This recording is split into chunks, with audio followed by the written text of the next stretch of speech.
Good morning po. Happy Monday po. Masaya po ako na makasama kayo ngayong umaga. Kamusta na po kayo? Halina't muli nating buksan ang isang linggo na punong-puno ng pag-asa, ligaya at saya kung si Jesus ay kasama. Pagbati po mula sa pangalan ng ating Panginoong Hesus.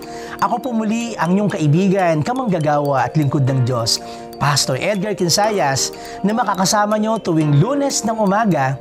At ako po ang inyong devotional leader for today.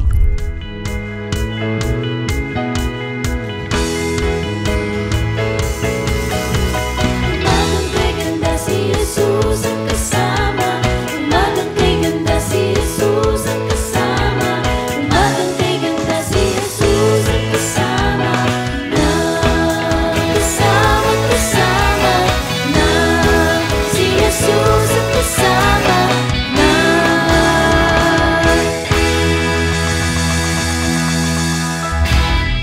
Our topic for this morning is, The Lord is my shepherd. At bago po tayo magsimula, hayaan po muna natin papurihan ang ating Panginoon sa awiting ito.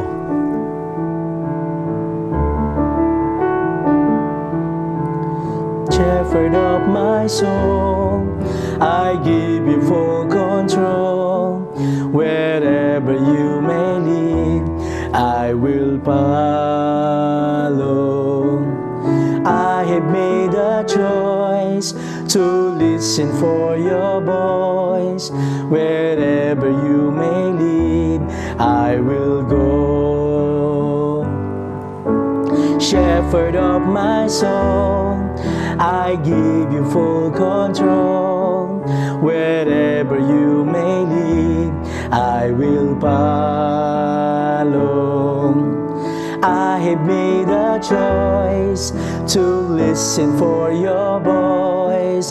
Wherever you may lead, I will go. Be it a quiet passion or by a gentle breeze, the shepherd of my soul is by my side. Should I face a mighty mountain or the valley dark and deep, the shepherd of my soul will be my guide.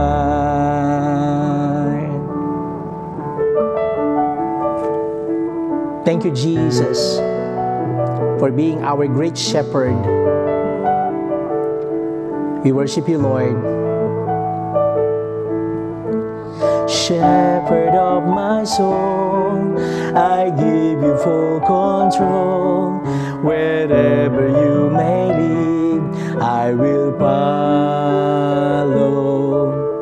I have made a choice to listen for your voice. Wherever you may lead, I will go. May lead, I will go. Wherever you may lead, we go, Lord. Praise God po sa awiting na ating narinig. Ngayong pong buwan ng November ay ating pong Thanksgiving month. Kaya patuloy natin pasalamatan ng Diyos sa ating buhay. Sa umagang ito, mga kapatid, imagine po natin kung tayo po ay naglalakad sa isang malawak na bukid, napapalibutan ng mga malalagong berde, banayad na umaagos sa sapa. Ang hangin po ay nagdadala sa atin ng pakiramdam ng katahimikan at kapayapaan. At sa di kalayuan, makikita po natin ang isang pastol na nag-aalaga ng kanyang kawan, nag-iingat, ginagabayan ang bawat tupa na mayroong pagmamahal at lambing.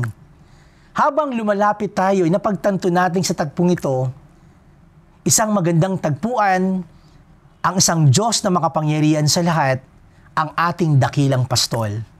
Kaibigan, sa umagang ito, maligayang pagdating sa mundo ng awit kabanatang 23, kung saan ang patnubay ng pastol ay nabubuhay at binago ang ating buhay. Una, the shepherd's provision. The Lord's my shepherd, I lack nothing. Ang Panginoon ng ating pastol, wala akong pagkukulang. Sa pangbugad ng talatang ito, mga kapatid, nakatagpo tayo ng napakalaking kaaliwan o pagkilala ng ating Panginoon, ng ating personal na pastol. Isang pastol na nagpapakain, naglalaan para sa kanyang mga kawan, tinutugunan ang lahat ng kanilang pangangailangan. Ang ating pastol, ang ating dakilang Diyos na nagbibigay ng lahat ng ating pangangailangan. Wala po tayong pagkukulang sa kanyang pangangalaga. Habang tayo po ay nagtitiwala sa kanya, saganang tinutulungan niya ang ating mga physical, emotional, spiritual na pangangailangan. Pangalawa, the shepherd's guidance. In verse 2, He makes me lie down in green pastures. He leads me beside quiet waters. Pinapahinga niya ako sa luntiang pastulan, iniaakay niya ako sa tahimik na tubig na batisan. Ang mga tupa po ay kilala bilang mga nangangailangan ng patnubay o direksyon o pangangalaga ng isang pastol. Alam ito ng ating pastol tungkol sa atin at ginagabayan tayo upang magpahinga sa kanyang presensya. Lagi niya tayong inaakay sa mapayapang lugar at siya po'y nag-aalok ng aliw ng katahimikan sa gitna ng mga unos ng buhay na ating kinakaharap. Sa pamamagitan ng pagpapasakop sa kanyang patnubay, nasusumpungan po natin ang tunay na kapahingahan at papanibago ng lakas. Sabi nga po sa 1, Kabanatang 10, talatang 1 hanggang 18, sa mga talatang ito ay tinutukoy ni Jesus ang kanyang sarili bilang mabuting pastol na nag-alay ng kanyang buhay para sa kanyang mga tupa. Pangatlo, shepherd's restoration. In verse 3, He refreshes my soul. He guides me along the right paths for His name's sake. Lahat tayo ay nakakaranas ng pagod, mga kapatid, at kahinaan sa ating buhay. Kinikilala ito ng ating mabuting pastol ng buong pagmamahal niyang ibinabalik ang ating pagod na katawan, maging pagod na kaluluwa. Inaakay niya tayo sa tamang landas at inaayo ng ating paglalakbay sa kanyang mga layunin. Alam niyo, mga kapatid, kapag tapat tayong sumusunod sa kanya, nagiging buhay ang direksyon ng ating buhay. Sa panahon ng kawalan, katiyakan, ginagabayan niya tayo. Nagbibigay po siya ng kaaliwan, patnubay sa bawat ating akbang. Pang-apat, the shepherd's presence. In verse 4, Even though I walk to the darkness valley, I will fear no evil. For you are with me, your rod and your staff, they comfort me. Mga kapatid, ang ating paglalakbay sa buhay ay hindi laging maayos. Ngunit ang presensya ng ating pastol na nagbibigay sa atin ng lakas ng loob. Maaring dumating ang pinakamadilim na sitwasyon, puno ng takot, kawalan ng katiyakan, ngunit hindi tayo dapat matakot. Ang ating mabuting pastol na naglalakad, lagi natin kasama sa ating tabi. Lagi niya tayong pinoprotektahan, inaaliw tayo ng kanyang pamalo at tungkod. Ang kanyang presensya ay pinagmumula ng tunay na kapayapaan at katiyakan. Sabi nga po sa Isaiah, Kabanatang 21, talatang 10, Kaya't huwag kang matakot sapagkat ako'y sumasa iyo. Huwag kang manlupaypay sapagkat ako ang iyong Diyos. Palalakasin kita, tutulungan kita, aking aalalayan ka ng aking matuwid na kanang kamay. Alam niyo, mga kapatid, sa talatang ito, tiniyak ng Diyos sa kanyang mga anak na hindi tayo dapat matakot o mabalisa. Siya po ay nangako na makakasama natin siya at magbibigay siya ng lakas at tulong sa panahon na ating kailangan. Panglima, the shepherd's abundance. In verse 5, You prepare a table before me in the presence of my enemies. You anoint my head with my oil, my cup overflows. Sagana tayong pinagpapala ng Diyos ng ating mabuting pastol, mga kapatid, maging sa harapan ng ating mga kalaban. Inaanyayahan niya tayo na patuloy na sumalo sa isang maranyang hapag na sumisimbolo ng kanyang kabutihan at paglalaan sa kanyang mga anak. Pinapahira niya tayo ng kanyang banal na espiritu. Pinupuno niya ang ating mga tasa hanggang umapaw ang kanyang pagpapala. Mga kapatid, anuman ang anumang hamon o sitwasyon na maaari nating harapin, ang ating mabuting pastol ay walang hanggan na nandiyan sa ating tabi.